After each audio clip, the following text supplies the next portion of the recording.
Hello and welcome to Dataless Creation. Your mad scientist. I, by the way, did not get this on Amazon. This is from my days in college and being a chemistry assistant, etc. So, what am I doing today? Well, I have some glassware from my career days set up. I have what is called a Soxhlet Extraction set up. This would be called a reflux condenser. And then I'll explain the parts as I go, but I'll be making tea, so nothing bad or troublesome or of question for YouTube purposes. It's educational. So how does this work? Well, you put your water or whatever solvent material you wish to use for your experimentation in your round bottom flask. This is a heating mantle.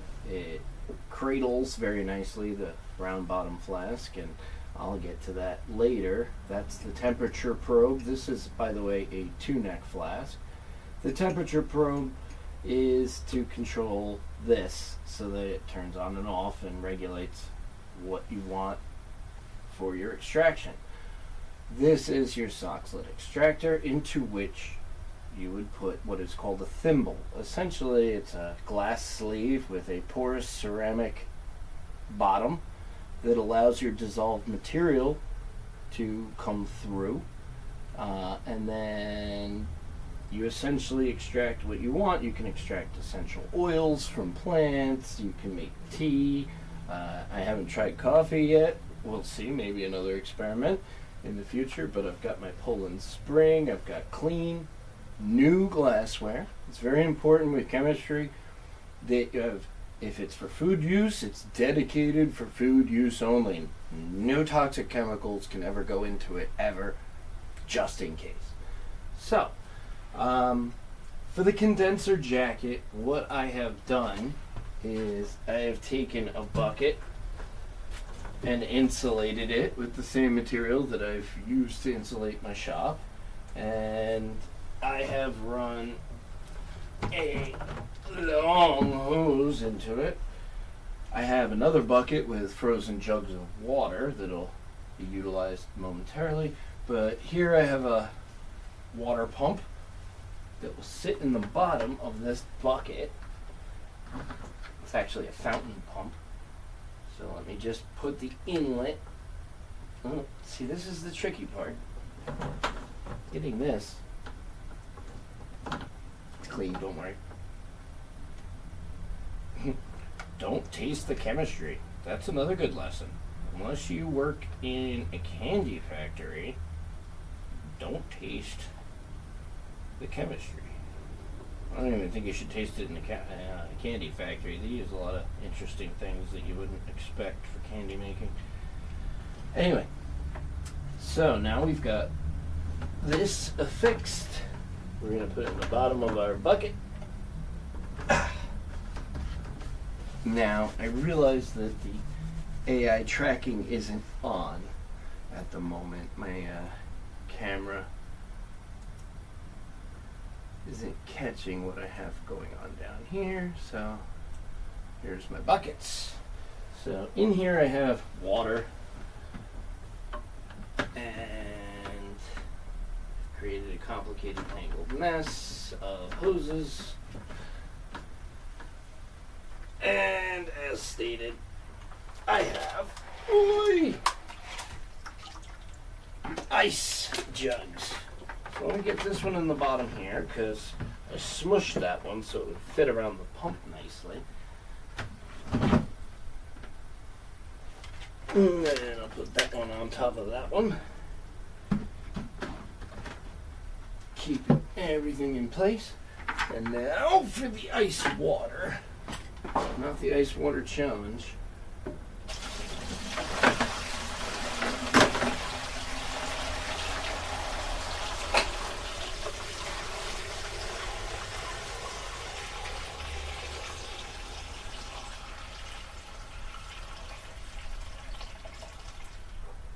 Cool.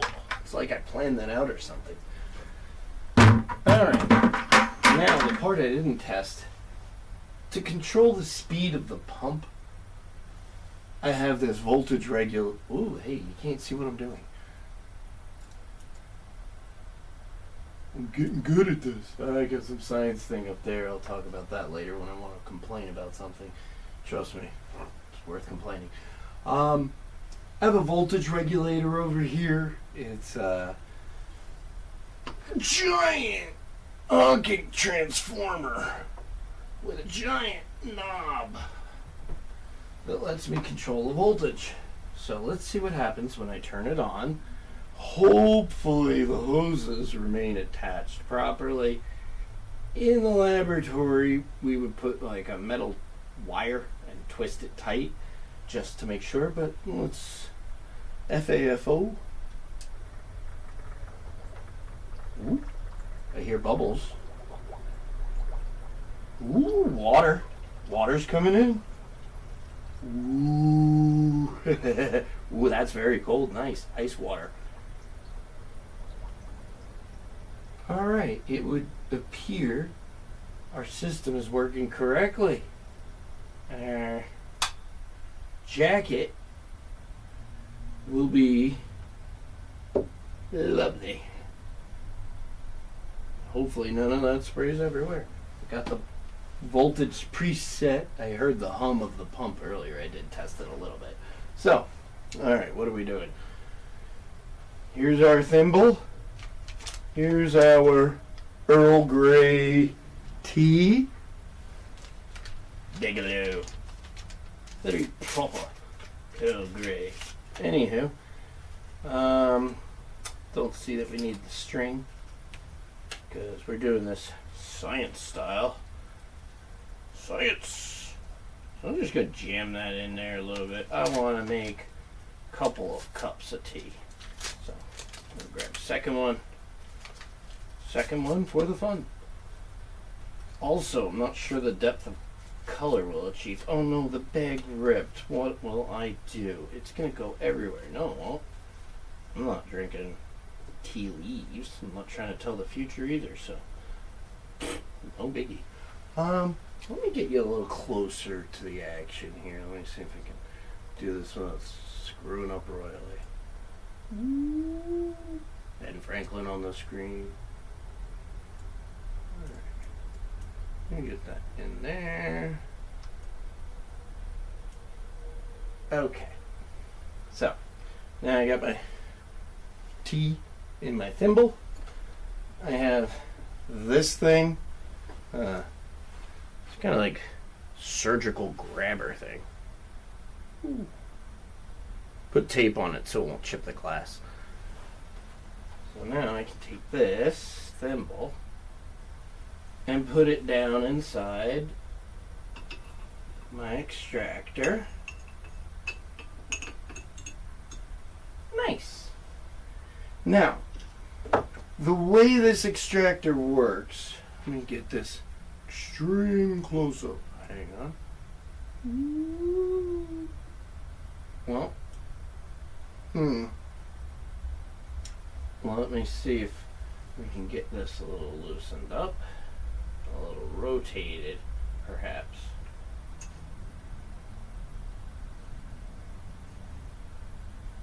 Alright, yeah, now you got a better view of what's going on. Not with my hands because of the contrast. So,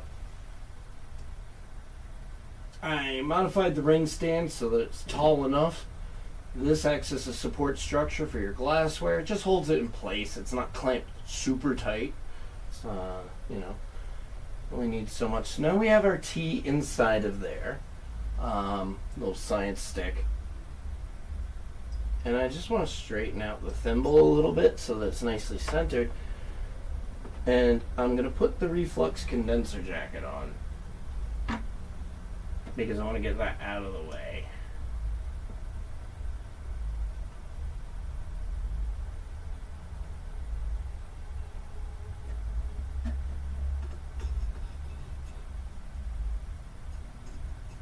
Alright, that's nicely seated.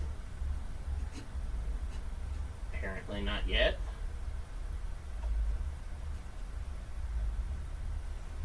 Alright, it It's seated itself in there. Now, the height is good on my clamp, but the distance isn't. So snug that up just a little bit, not too tight. Again, you're not trying to crush it. So essentially, this attaches to your bar, and then this allows it to extend inward and outward, and just a little threaded clampy thing. Clampy thing. It's the official textbook word. You should order it online. Go for clampy thing. Now, this is essentially all closed up except for, well, now you can't see again. Hopefully you saw the clampy thing. Yeah, we'll get back into that. Anyhow. So, at the top here, we're open to the atmosphere because we're going to be heating a liquid. Heating a liquid causes expansion. Expansion would cause pressure if this was a closed system. So it's open at the top. You're going to heat your water down here. It's going to become boiling steam. And what happens is it rises up and then it comes through an outer tube here. This is a nice little part of the glassware. The steam comes up through this tube and enters this chamber. And it's going to want to leave, so it tries to do so by rising into your reflux chamber. This has the cold water jacket that will condense that steam back into water and funnel it straight down onto our sample. Now, how do I fill this thing? Well, that's not a challenge either. This temperature probe is in a nice little piece of glassware so that it can be held properly. Just thread that into place. Hang my temperature probe there. Got clean glass and my water. Now this is a 500 milliliter setup.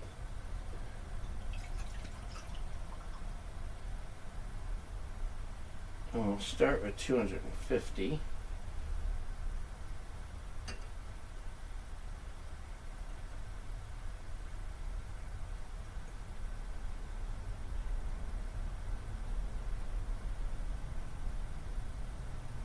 And then we'll get another 250.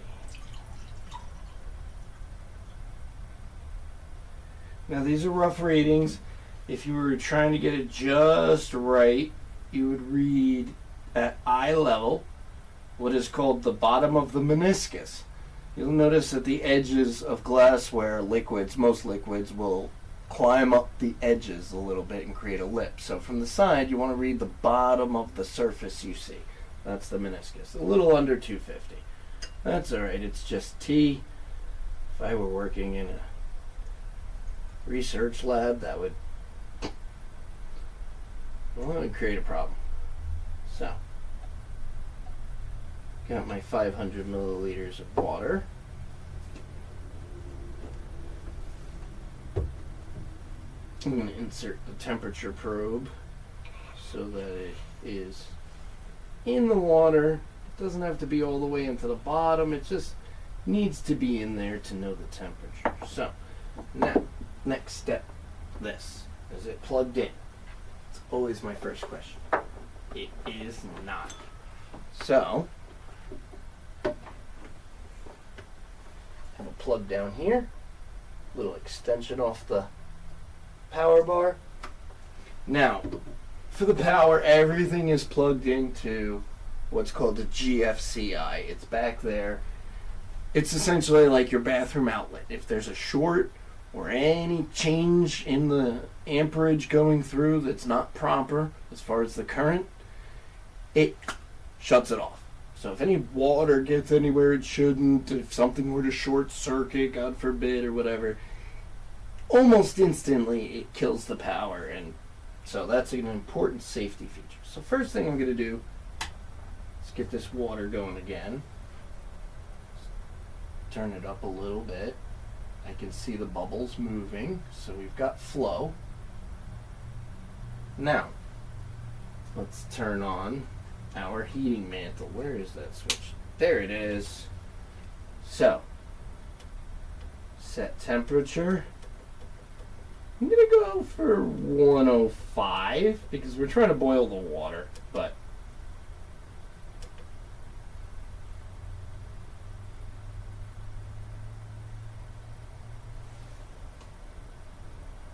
now this knob here is for a magnetic stir bar.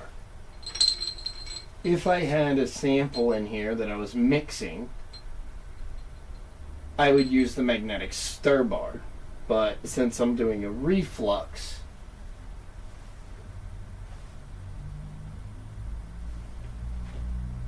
it says heating, it's blinking, so it's getting up to temperature.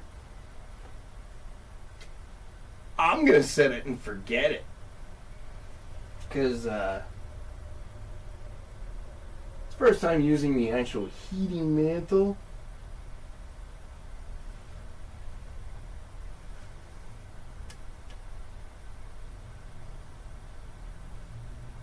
Hopefully that's reading the temperature in there now, and it will begin heating.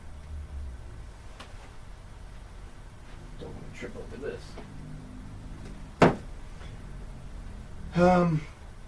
Okay, as far as the Ben Franklin thing that I wanted to complain about. Oh, yep, it's up to 20 now, so it's working. Yay! I'm like a little kid. Also on the reflux chamber, I'll complain about Ben Franklin in a second. What do we got here? Zooming in. Zoom. Notice how it's getting gray. It's starting to condense the atmospheric water on the outer surface itself. So,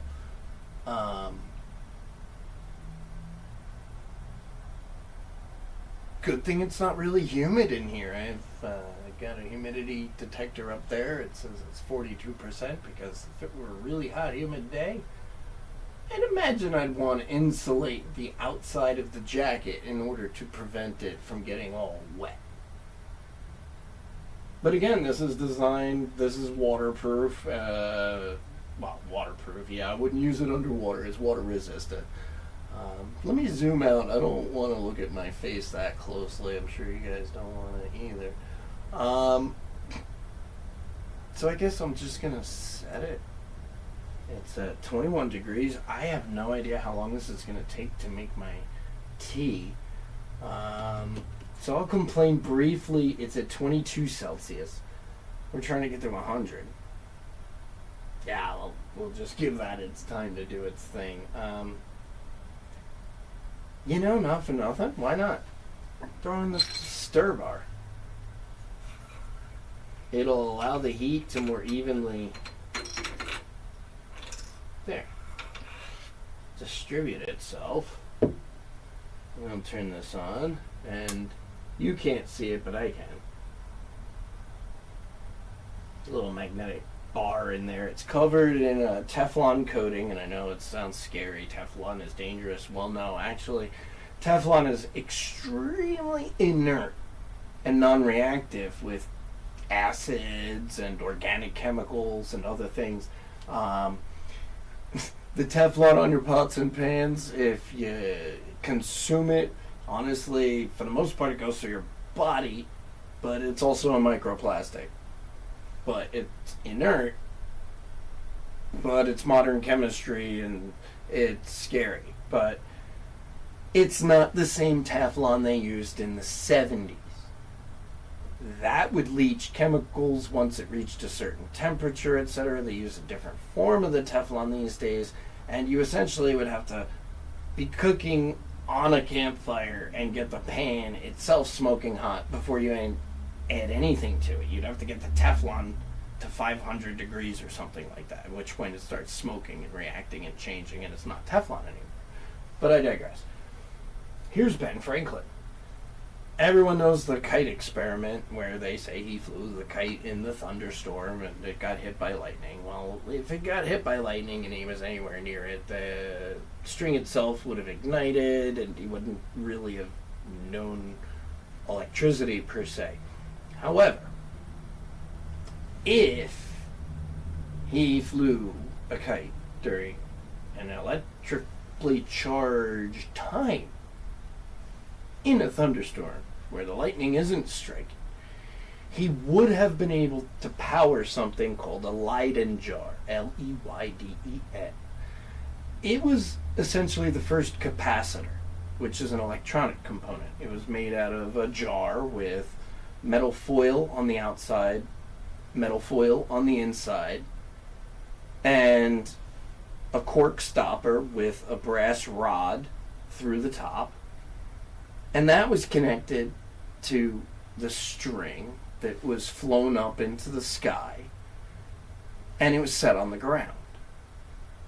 The charge from the atmosphere was conducted down the string of the kite to the post in the jar, and it collected electrons from the ground difference. Now my freaking camera's following me. Anyway, he was essentially charging a capacitor with the string from the kite. He wasn't holding it when he got hit with lightning. Okay? That's now at 30 degrees. We're starting to see some haze at the bottom here, which is a good indication steam is forming. I may as well kind of set it and forget it at this point. I've complained and explained some of the Benjamin Franklin stuff. I guess I can say a little bit about me before I go, because I'm not going to have you suffer a live stream for God knows how long until this is actually boiling. I'll come back when it does or something. But this is how reflux works. Once it's working, we'll readdress how reflux works, and I'll show you hopefully some interesting tea making. Maybe get the camera closer because the zoom isn't that friendly. Alright, 32 degrees Celsius, only almost 70 to go.